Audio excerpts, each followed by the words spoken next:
And with that, it is 10 o'clock. The clock has tolled and the hour has come.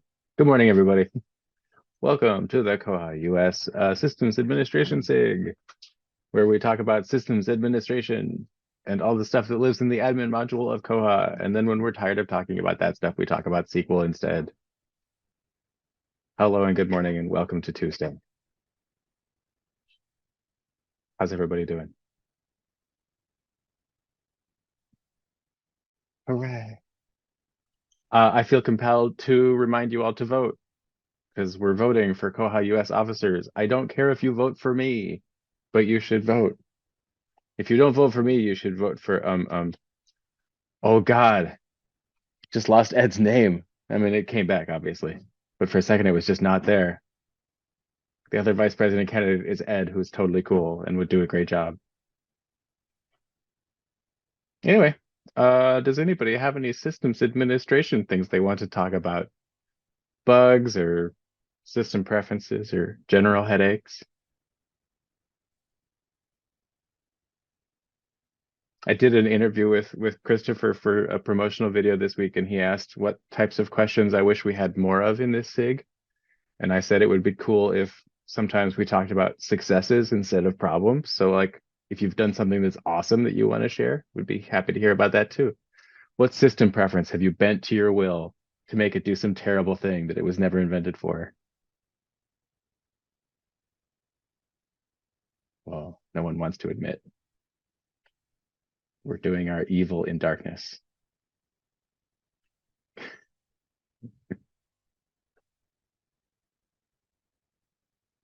Well, okay, cool. Good SIG, everybody. It's been nice to see you. All right. I have something adjacent. It's sort of WebW, but also sort of sysadmin-y. Has to do with pages. I have a bug. I have everything. I can prepare. All right. So I'm going to share my screen. Oh gosh. I think it's number 3 now. I got another screen. So do you see my table of reports? Yes.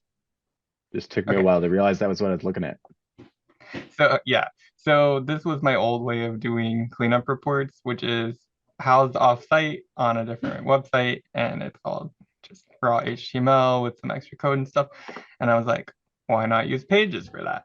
So I did that. I converted it to a Bootstrap tabby table thing on a page. And then I was like, this doesn't make sense over here.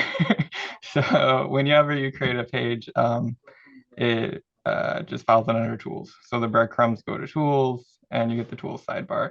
So that's my bug. I said we should give context to those pages when you're defining something in the staff client. So instead of tools, I want to define the context of this one as reports, and then it gets reports breadcrumbs and the report sidebar. That's my bug. You can't do that yet, but I would love to see that happen. So that's basically it, really. I am working on some jQuery. I've got the breadcrumb things figured out, but I'm not sure how I'm going to pull off a sidebar. I might just hide that for now until I can. I guess I could potentially rebuild this report sidebar over there with some jQuery, but that's a lot of work. I like that idea though. And I like your page. It's very shiny. Thank you. And yeah, it's so I have it in the quick links right now to go to that other page. I'm not quite there yet, but I found that so we had like a cataloging report for call number space checking, and I had people running that thinking that they needed to go through and clean up thousands of items. And then I was like, I can just regex those spaces away. And then I have jQuery that prevents extra spaces now. So I was like, I have to update all this. So might as well bring it all back into Koha now that I can. I love the Pages tool. It's awesome. That's all I got. Has anybody else made a cool page?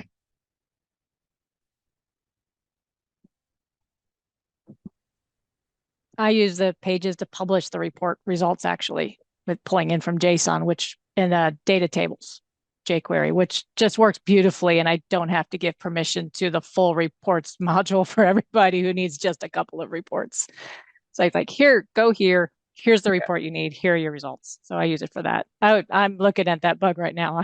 Yes, please, more context. There are a couple bugs about rendering reports as notices that I haven't really been paying attention to that are sort of tangential to that. Let me see if I can find those. I'm following them, so they keep showing up in my email, but I haven't taken the time to think about why I would want that. In retrospect, I don't remember why I'm following these bugs. Let's see. I had actually initially tried that following directions and they just didn't work. So I moved on.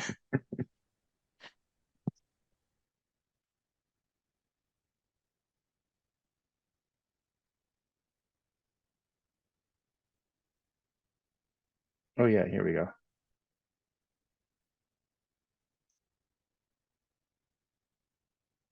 Oh, and this is push to master. Here, let me share my screen. Add ability to render or report using a notice template. So this is in 2311 and I have not played with it. It's set to needs documenting. So hopefully someone comes along and explains what this is about, but it sounds cool. I get like the ability to push your report content wherever you want. But yeah, and then there is also a bug in here somewhere. Add ability to download a template rendered report as a file. So more ability to just sort of spit out report data in whatever format you want them in. So fun future toys to play with. Where has Zoom put my thing? That was not helpful, Zoom.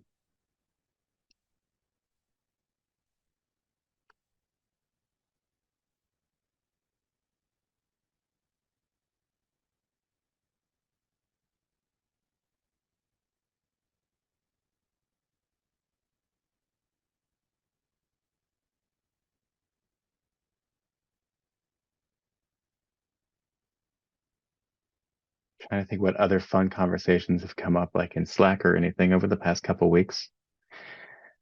Oh, we got deep into local holds priority and holds queue logic the other day. Coming off of a bug whose number I don't remember about holds queue logic.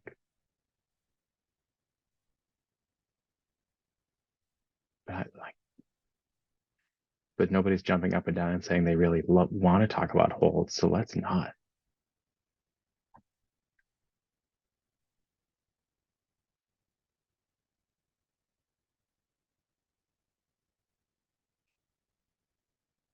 Is anybody doing fun reports lately? Tackling the statistical problems of the world?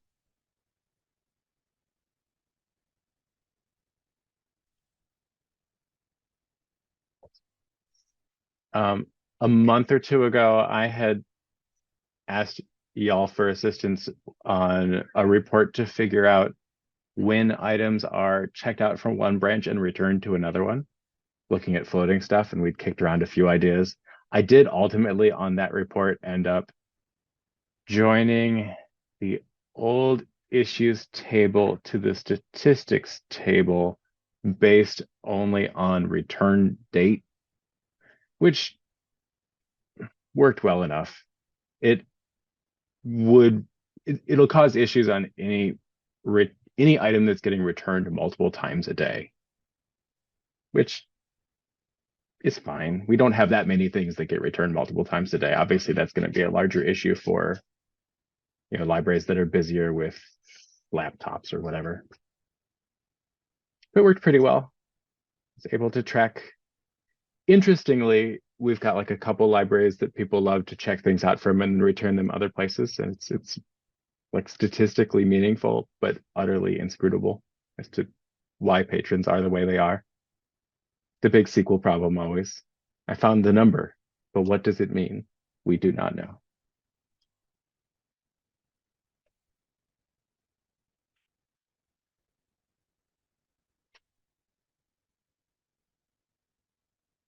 I wrote a fun report. It's not fun. The here, I'll share it. Why not? Something we're doing, we've started is evaluating who's adding new items to our consortium each year. So, and if they're not doing a good job, we're gonna have to address that because they're like borrowing new items but not sharing new items because they're not purchasing them. So I wrote a report that looks for how many new items, and that's based on copyright date, were added in a year, how many total items were added, and then their total item count. I wanted to add a column that was also like what percentage of their collection is new. But I found that that was way easier to do in Excel, so I just did that over here. So I was able to figure out who hasn't added anything this year, and who's doing a really good job, and then also balance it out. So like, even though this library hasn't added that many things, their collection is 5% of it is actually new items, so they're doing really, really well. So just a little evaluation report there.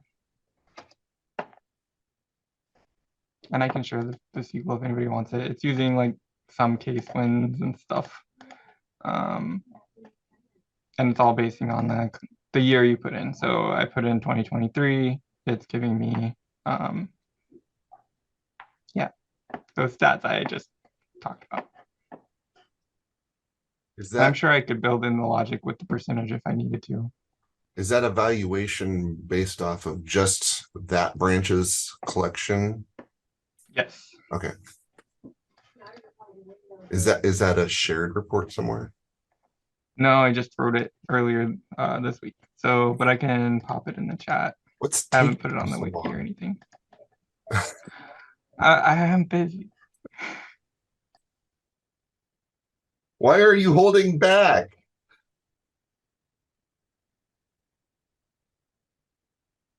It's not malicious, Christian.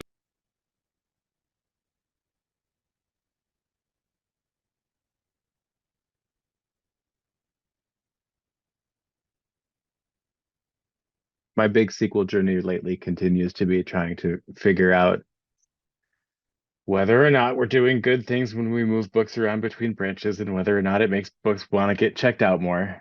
It continues to be an unanswerable question. But I did a fun thing to try to figure that out, which I can share.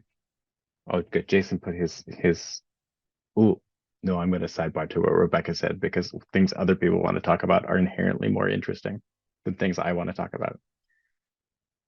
Rebecca says she is happy about this bug fix that is now pushed to old stable. Let's click on the bug. Find out what it could be.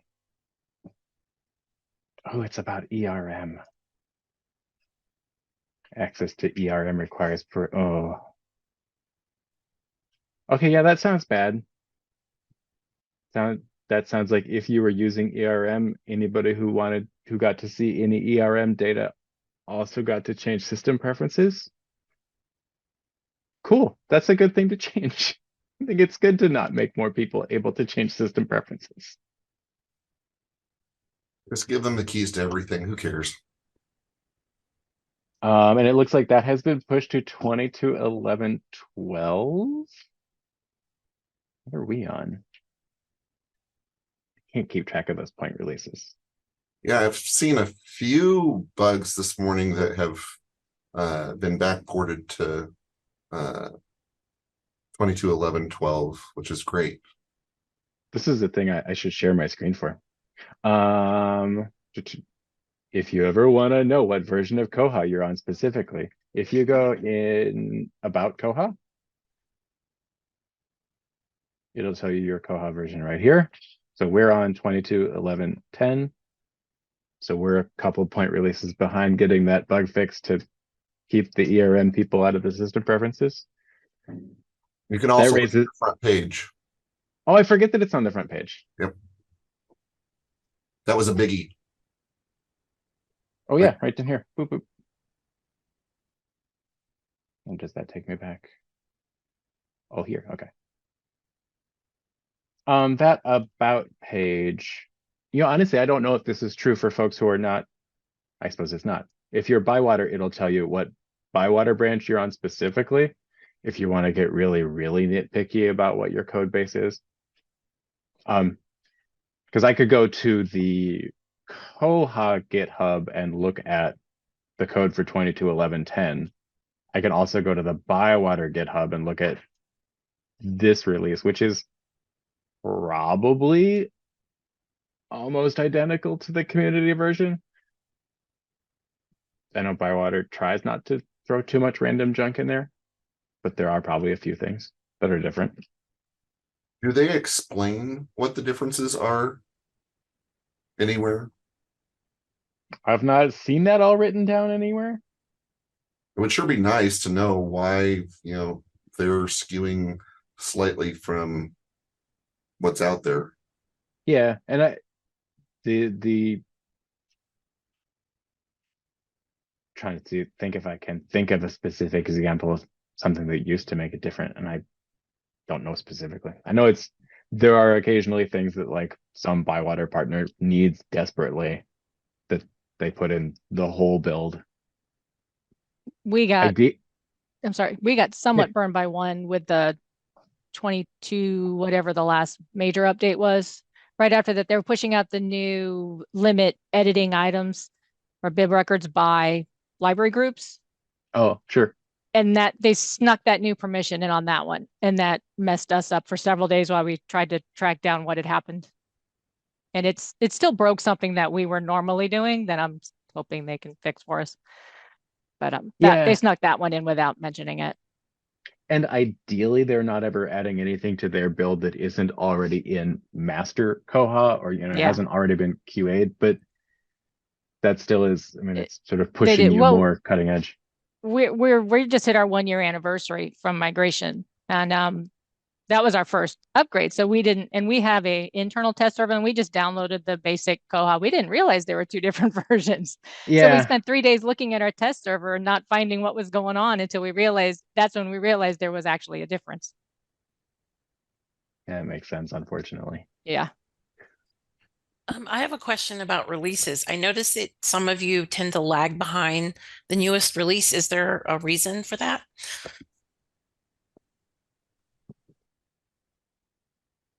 When penguins go to get in the water, they all group on the edge and sort of shove each other until somebody falls in, and that's how you find out if there's a sea lion in there. Yeah, I guess I can't speak to that specifically.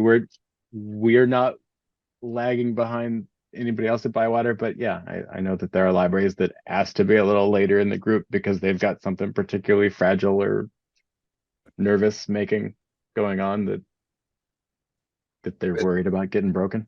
Yeah, sometimes it's a change that's coming out in a version like whatever Bywater's releasing. They see something in a version and they see that there's a fix in another version that's not being ported. They opt to skip that version until that fix is there because it's something that's critical to them.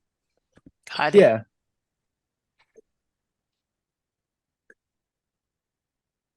And then just sidebar, as I never track who in the room is like Bywater supported and who's not.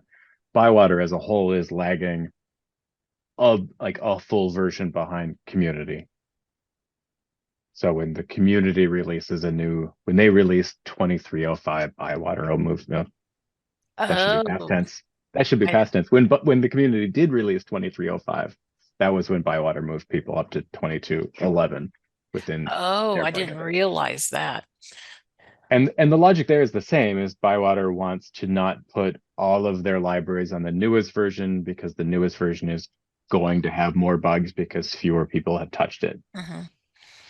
I think we've opted once to wait on a release because of something that we heard coming from the early adopters.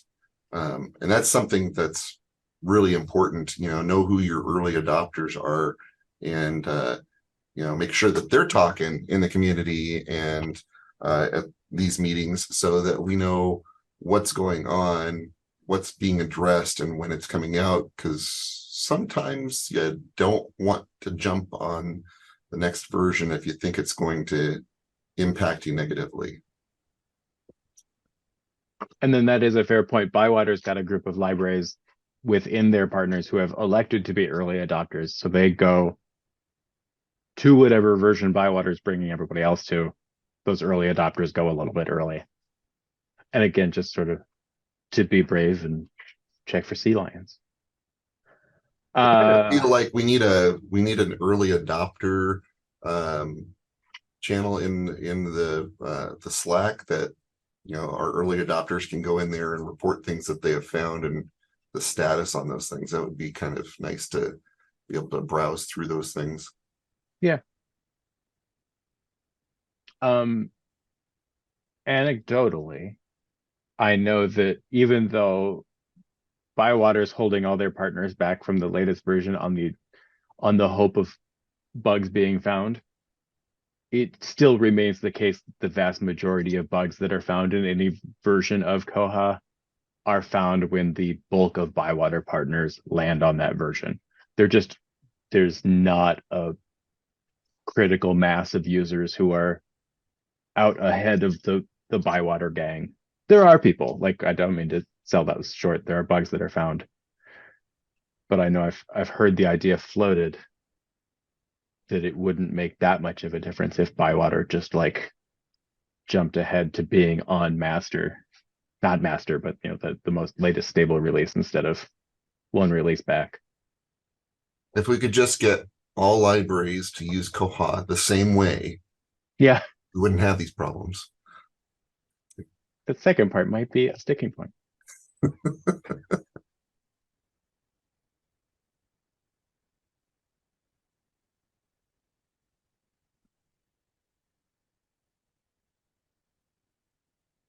All right, I'm going to make you look at 2 crazy reports I wrote because I have the power to do so.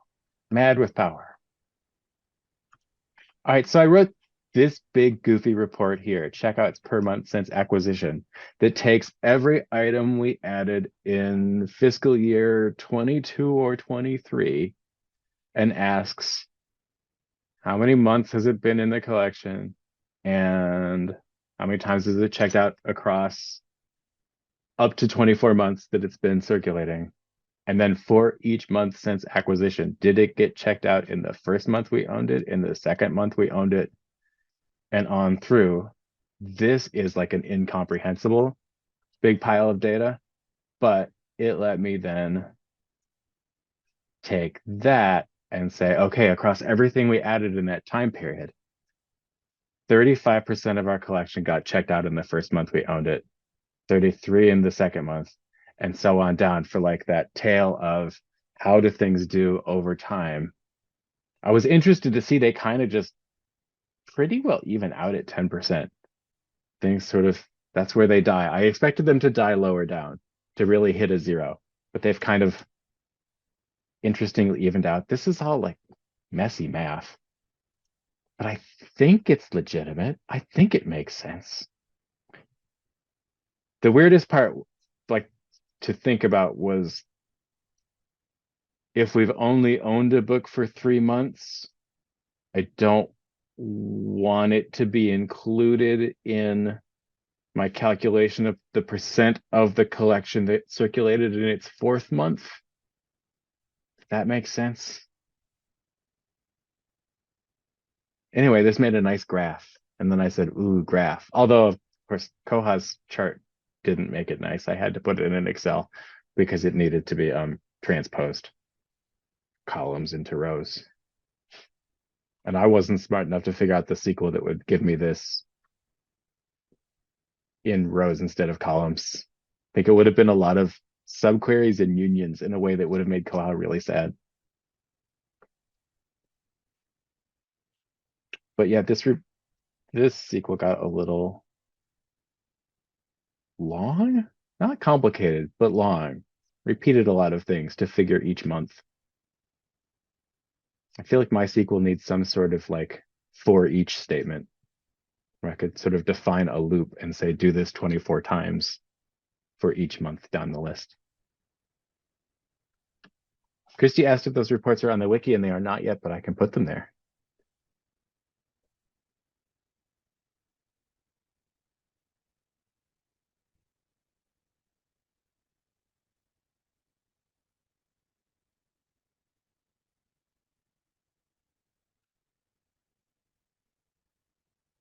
You are welcome. Here, a sidebar as you all think about what other thing you want to talk about. I don't know if you've all been over to the Koha wiki much. But you know, reports library lives here, put your reports here, hooray. But there is a link up in the very top right to request account. If you've been sitting in these SIGs and thinking, but how would I put my reports on the wiki if I had reports to go on the wiki? This would be how you fill this thing out. It asks you, what is your name and do you work in a library? I don't remember who this goes to, but somebody then approves you. It's not very strict or like difficult. Don't worry about sufficiently proving that you're a human and a librarian who belongs here. I've not heard of anyone being turned away. This line here where you could upload your resume or CV is new since I created my account here, and I hope that no one is taking the time to read resumes to make sure that people like deserve a Koha wiki account, because that sounds like a bad use of an afternoon.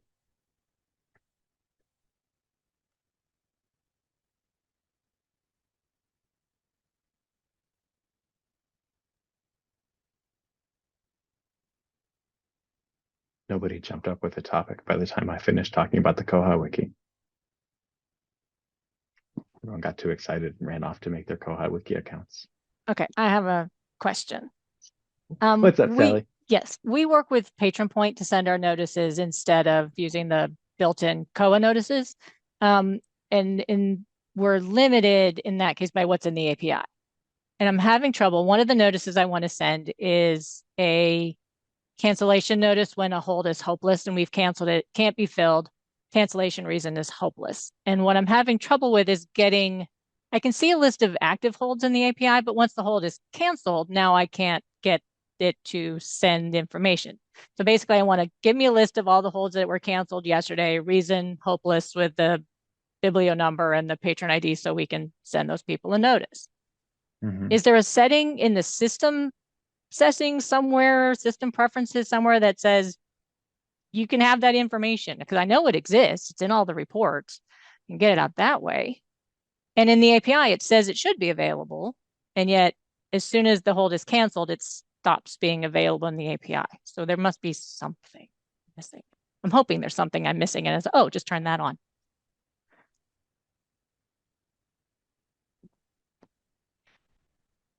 I don't know for certain. Yeah. Unfortunately, my guess off the top of my head would be that somebody, when they coded the API, didn't think to let it look at old reserves in addition to reserves.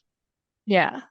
So it's interesting though, but if you look at the documentation, it says cancellation date and cancellation reason are fields that can be returned. But as soon as the hold is canceled, I can't pull it back out again. Or I look for patron ID, my patron ID. There's the hold, cancel the hold. Where's the hold? It's not there anymore.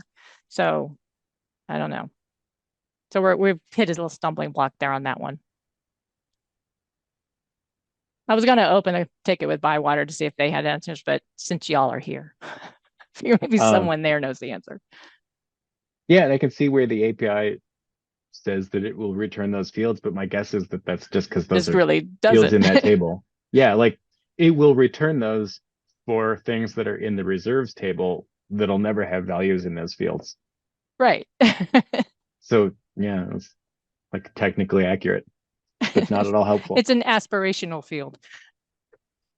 Here, let me, for group education. This is the Koha API page, api.kohacommunity.org. Lists all the things that the Koha API knows how to do. I guess I'm looking at 2305. I should technically jump back to 2211. And you can scroll down here to holds. So yeah, Koha knows how to do these things with holds via an API call. My guess is that the one you're working with I think it'd just be a list. Holds. Yeah. Yeah. And so if you ask it for holds, it will tell you these things about the holds in your system. But it sounds like it's, yeah, only knowing how to find current holds, Current, not yeah. canceled holds, which was probably a bug already.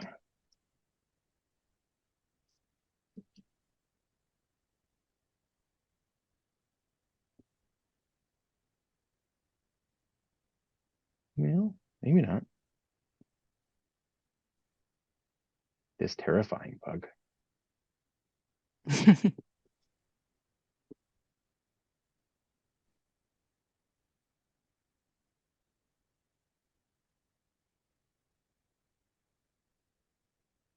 Hold cancellation request for oh.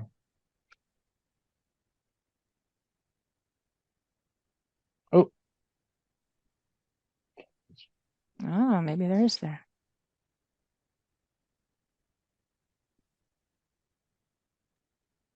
I really don't see anything Yeah. in the API that deals with old information anywhere really. But I will say, and I can't remember the bug number off the top of my head. There's a bug out there. We're trying to get the Koha, we're trying to get Koha to deal with old data differently rather than separating it out into another table.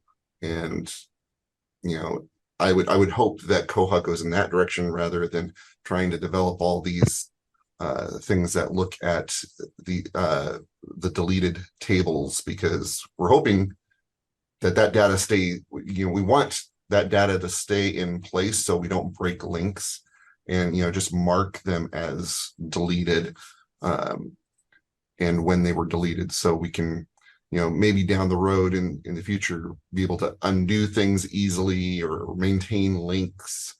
And so developing things towards the deleted data right now might, just prevent us from going in that direction. So I don't know. So this bug, 25260, is to merge the reserves and old reserves table. So what Christopher was describing, it would make reports and things easier. Do it. Yeah. It's Like the sitting branch transfers table is an easy one to work with because there's just one. Yeah, and when a branch transfer is done, something in the data changes, so that transfer is finished, but it stays in the same table. Right. And like this bug's been sitting, it needs sign off for a while. I periodically look at it and decide I'm too afraid of it to try to sign it off. There is a comparable bug over here, 20271, to do the same things to like the biblio and items tables. It's been in discussion for a little while. Those both exist as like projects that I think would be great to have done well. And I'm just nervous about them.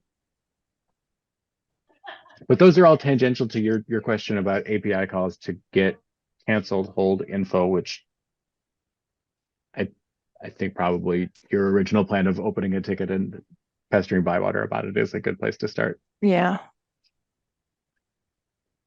That sounds like an oversight that would have been easily made and sort of would be in character for us as a community to have done. Well, thanks for the info. Yeah. Sorry, the answer is, oh yeah, we're like that sometimes.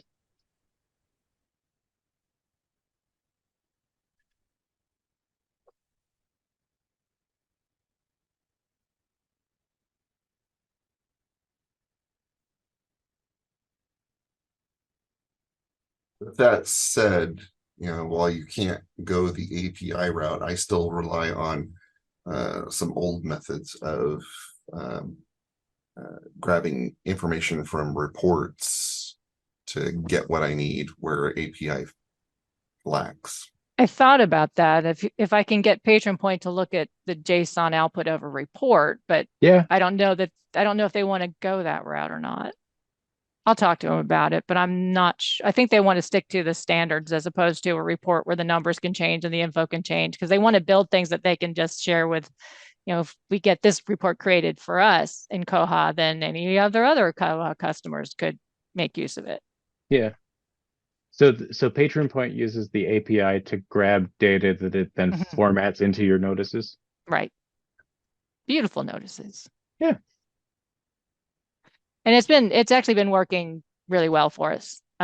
It's nice to see we get all the, feedback. If we get someone says they're not getting notices, and well, we look and say, well, they unsubscribed. So that's what happens. And I can just resubscribe them again because now they're complaining about not getting notices. But we can see when they they read it, they received it, that they marked it as spam. We can see all that information. We know if they're following links to their log into the account after it and everything. So it's a lot of information that we otherwise wouldn't have. Plus digest for everything.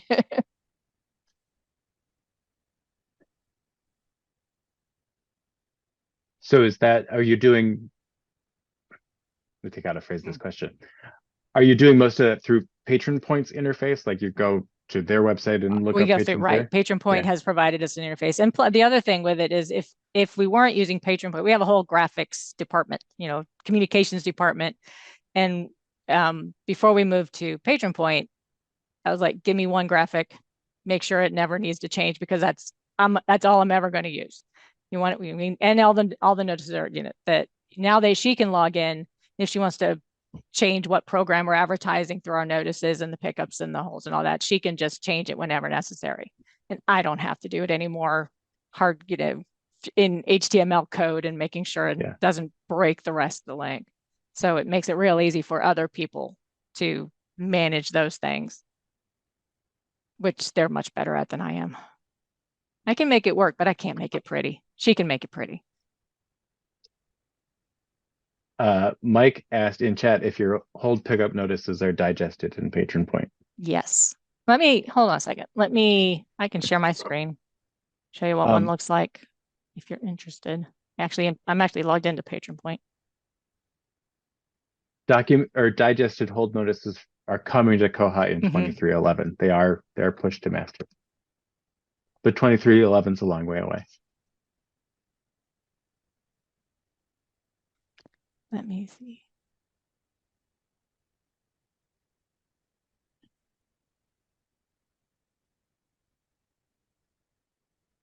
Let's see. Would you like to see what we're sending? Okay. Please, yeah. Let me get one up here and try not to share patron information in the process. A noble goal. Yeah. Okay, I got one recently. I'll do mine. I don't mind sharing.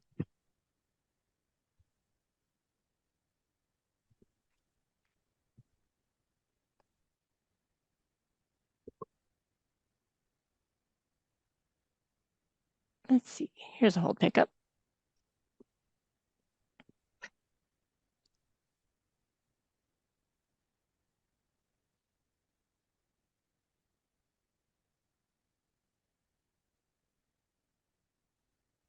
Okay, so this one isn't digest. Well, it is digest, but I only had the one hold to be picked up. If you can see it. Not yet. There we go. Try that. So you can see they can change out whatever's going on in the summer as appropriate. If I go back a page.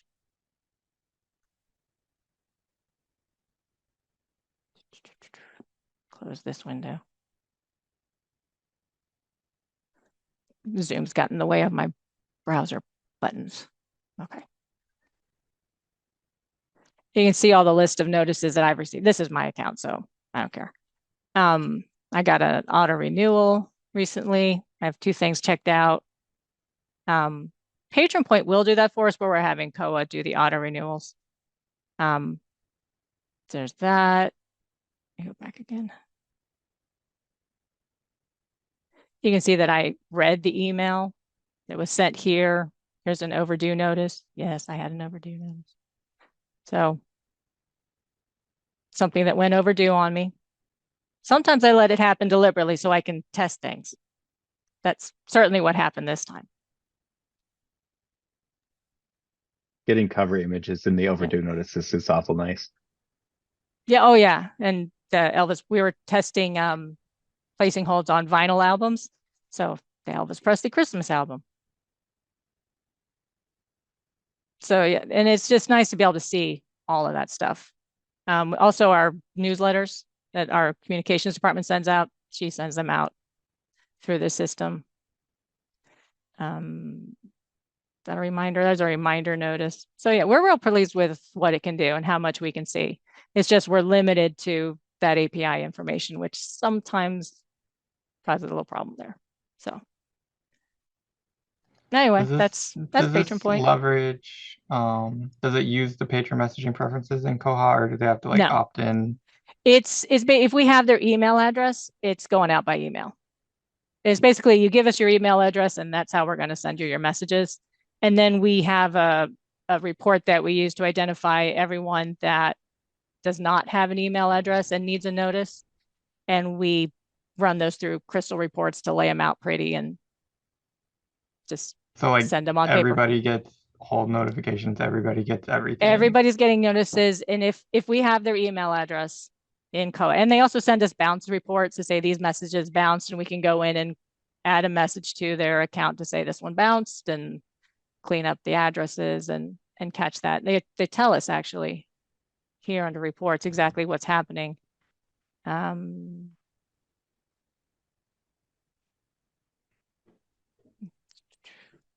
We can see that out of the way. Your library card is expiring. We send expiring notices. This is, I think, 1 month. We sent 15 of those, 1,000 of those. Here's our auto renewals in 1 month, 24,000. And we can see how many are not getting through. The worst is the welcome, new library card, you get a welcome message. And 5% of those bounce. So there's a really bad data entry going on, but we find out really fast that we have bad information because we send this welcome message and it bounces right away. So, and they send us this report with a list of all the messages that bounced once a week. And then someone goes through and takes that email out, puts a message on the account that says, hey, get a new email address. Most of the time what we see is gmail.com instead of Gmail, little typos like that, and they just need to be fixed. But we find out that, right away, we've got a bad email address. That's So one use thing them I for wish text Koha messaging would. too, or what's that? Sorry. I was saying that's one thing I wish Koha could do better is if you input an email address or an SMS number that Koha would send out a confirmation. Yeah. It would not let you use that until it's been confirmed. I know if some developer wants to get really crazy, I know that this application that Patron Point uses is based on an open source product that they've customized to work with libraries. Called Mautic, M-A-U-T-I-C. So if someone's really feeling energetic as a developer, integrate Mautic into here, and then we could all use it. But it's not the most straightforward. We had a lot of training to figure out how to use this thing. My question was, have you tried the text messages with them as well, or is it just email? We haven't. We've got the service, but we haven't tried it yet. And it's just on the to-do list. And do you know, are they using actual real SMS, or are they using like a gateway like Koha uses? No, it's all through, I think MailJet is what they have in their background. Okay. And I'm sorry, I came in a little bit late to you talking about this, but you're just one branch on there, right? You're the only library. No, we manage 19 buildings. Okay, but you're doing it for all of the libraries that you manage. Right. We centralize all of it. We're one library with a lot of buildings. So that's the problem that we ran into, is that we only wanted to use it for one library in our consortium. And in order to make it work, we have to turn off notices in Koha, and you can't turn off some of these notices only for our branch. I could see that being a problem. And so we can't have it send out whole notices because they would get the Koha one and the Patron Point one. Right. And we're not ready to fund a development to work on that yet. Yeah, I could see that being a problem. But like I said, things are easy for us in some ways because we are one library. And we just have a lot of buildings.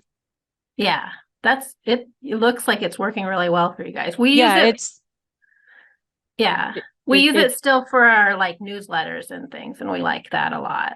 Yeah, we do too. And I know the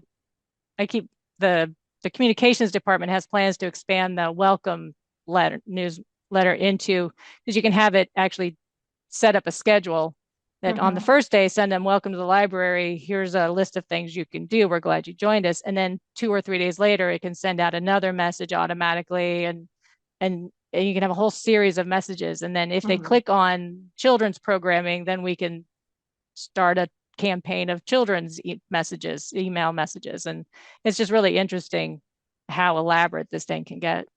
Yeah. Yeah, we have the welcome campaign where it sends out 5 emails over a set Right. amount of time. Yeah.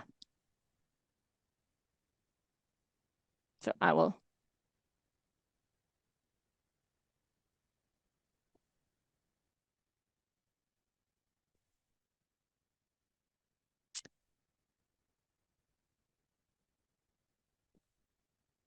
Oh, I see a question on how often do hold notices go? We do them twice a day, once in the morning and once 3:30, 4 in the afternoon. Yeah, and like I said, yeah.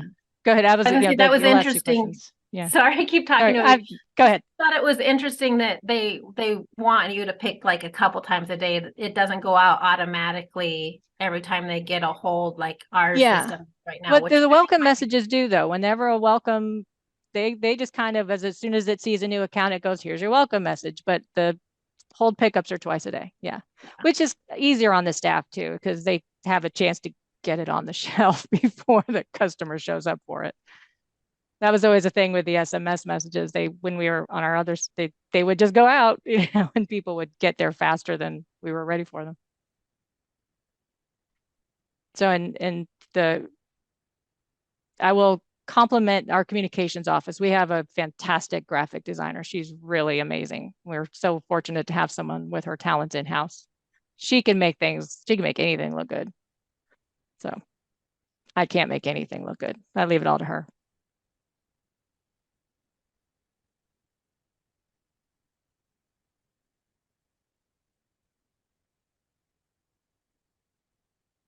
Well, thanks for showing us Yeah. all that, Sally. Thanks. Notices are cool. I think I would be as scared of notices as I am of holds if I thought about notices more. I'm always afraid someone at Bywater go, oh, hey, their messengers aren't turned on, and just throws a switch. I'm like, please put a big old something on her that do not send notices from Koha, because they've not been configured at all. It always scares me that someone will just see that it's not running and go, oh, let's fix that. It probably would. It would be really easy to use jQuery to add some big red, oh my God, don't flip this switch text on the system preference. Yeah. It probably wouldn't be hard to use jQuery to hide the system preference. Yeah. That Well, sounds nefarious. there was one thing we found out that you actually need it to be running for the automatic restrictions for overdues. They're Oh, tied sure. to Yeah. notices. And we're like, Mhm. why aren't these people getting restricted? Because we're not sending notices from Koha. And that was something we didn't realize for several months. So now I have a blank notice and the notices are running. Overdue notice, the script is running to throw that automatic restriction now. In some koha-US meeting recently, we talked about how cool it would be to have a flow chart of like all of the decision points along the hold process. I think there's also a really useful flow chart in the like overdue restrictions. Can you check out, are you in trouble process? Ooh, documentation. So much documentation to be made in the world. Yeah.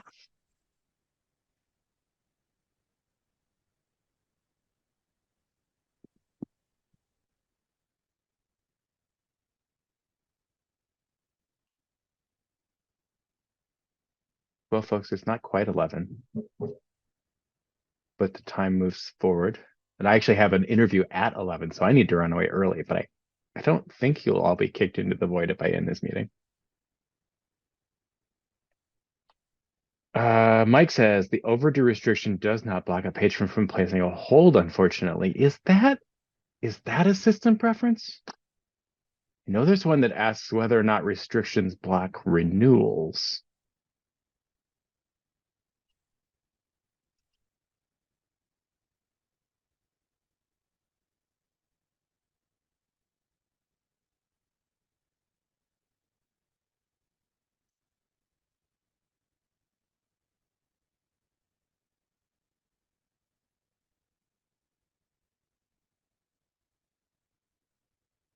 Yeah, I think you're right. Restrictions do just always block holds.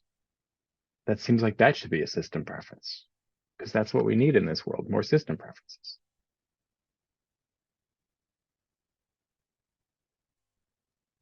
We always figure having a hold on something is an incentive for a patron to figure out how to unblock their account. It's not bad logic. I've got that book you really want.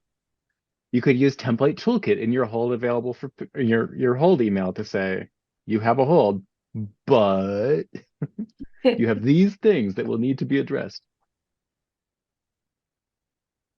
The one problem I have found with restrictions is it seems to be putting the cart before the horse kind of issue. If people are trying to take care of the restrictions and they drop things off in the drop box and come in and expect to be able to do things and don't realize, oh, well, that has to be checked in before those restrictions go away, kind of thing. So it makes it a bit challenging with restrictions in that manner. True. I was actually worried about that with the overdues because our Dropbox and our circulation desks are nowhere near each other in most of situations. So it's like, but we found that I must have a system preference turned on somewhere that says that they can just override that restriction. If they say, oh, I put them in the Dropbox, you say, oh, I'll turn that off. I'll trust you. And I haven't checked, but I assume it puts the restriction back if they didn't actually return those things. Right. It doesn't really remove it. It just ignores it temporarily. Right. It gives them Yeah. the option to override it. Yeah. Okay, I'm actually going to run away now. Goodbye. Y'all have a pleasant day. Don't forget to vote for, whoever.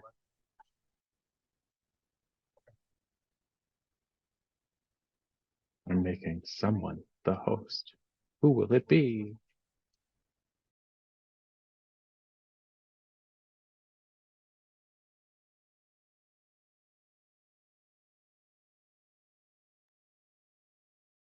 Who was it?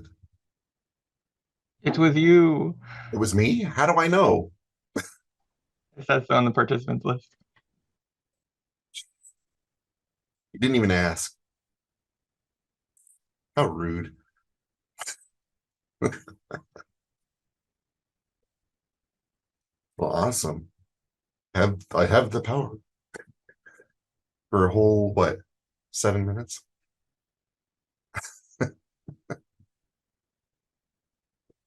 I while we were talking about emails, I went and updated a bug where we had a discussion a while back and it's just kind of lingered.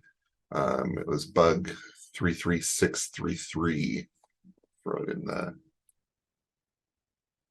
and updated it with just that has been an ongoing problem with emails here, in that I'm the one dealing with, primarily in our system with bounced messages and kind of having to be the go-between.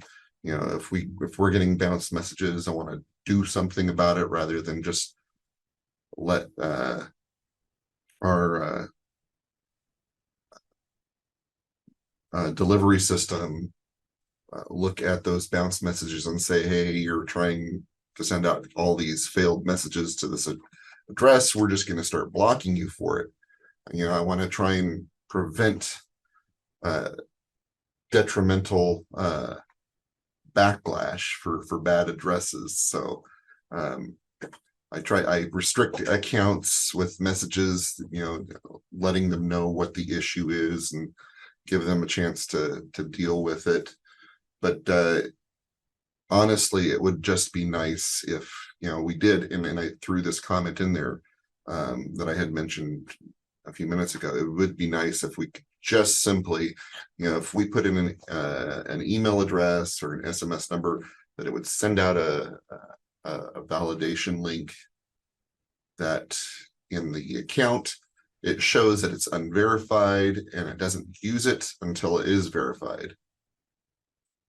That'd be nice.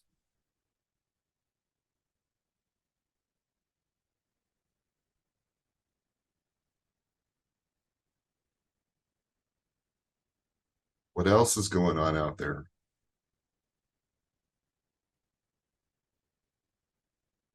I know Bywater's gearing up for, what is it? Is it 2305? Are any of you early adopters?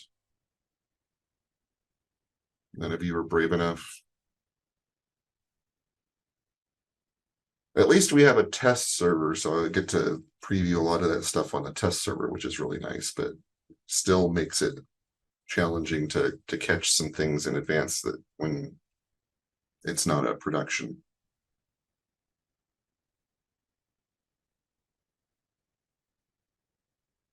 Anybody know of anything exciting in the 2305 coming out that they're excited about?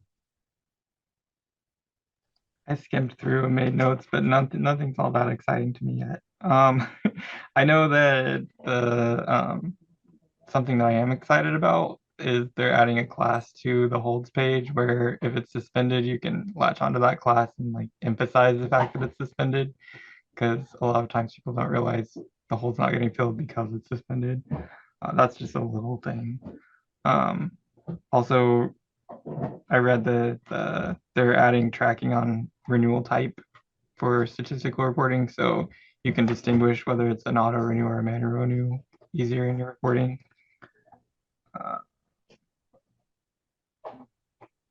Yeah, there's a permission sysadmin that prevents people from switching their logged in library, which is big for consortia. They've been able to do that. And then my people never do, but it'll be nice to actually lock that down, which I know I could do. Is that configurable, or is it just like an all or nothing kind of setting? It's an all or nothing. I can see if I can find the bug.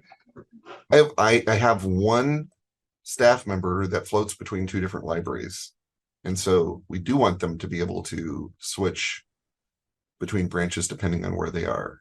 But in most cases we don't, so we block that. So I have some jQuery that blocks that, but I have the ability to write exceptions in there. So this person can switch, and they're only limited. They're limited to the two branches that they can switch between, which is really nice.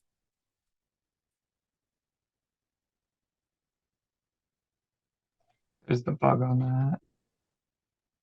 I'm kind of excited about being able to edit circulation messages, because often I'm spelling things wrong and wanting to fix that.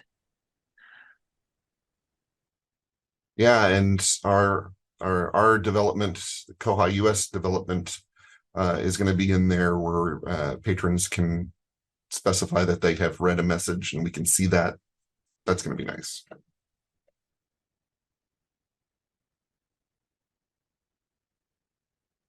I thought it was kind of cool that they're going to start logging whether a renewal was automatic or manual. Just it's one more data point to have. And then date last seen is also going to be a date time, so you can see what time it was last seen as well, which is kind of cool.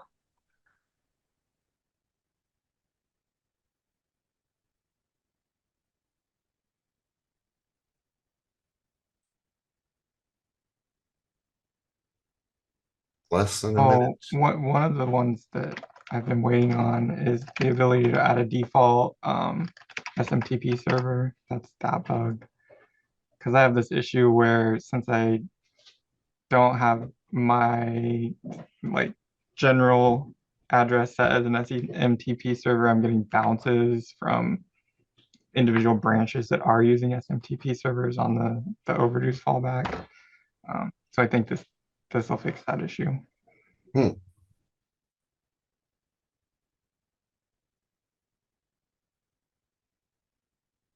cool.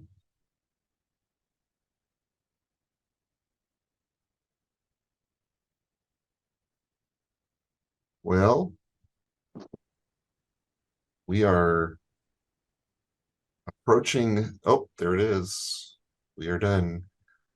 Just a reminder to all of you that are members, if you have not voted yet, as Andrew was stating, be sure to get out there and vote. I've sent emails out to membership and also on Facebook and in Slack. If you go to koha-us.org/events, you'll see what we're voting on. And we've had over a third of members already participate, which is great on day one. So if you haven't voted, get out there and vote. It just takes a few minutes. So, all right, everyone. Thank you very much for joining us, and we'll see everybody next month.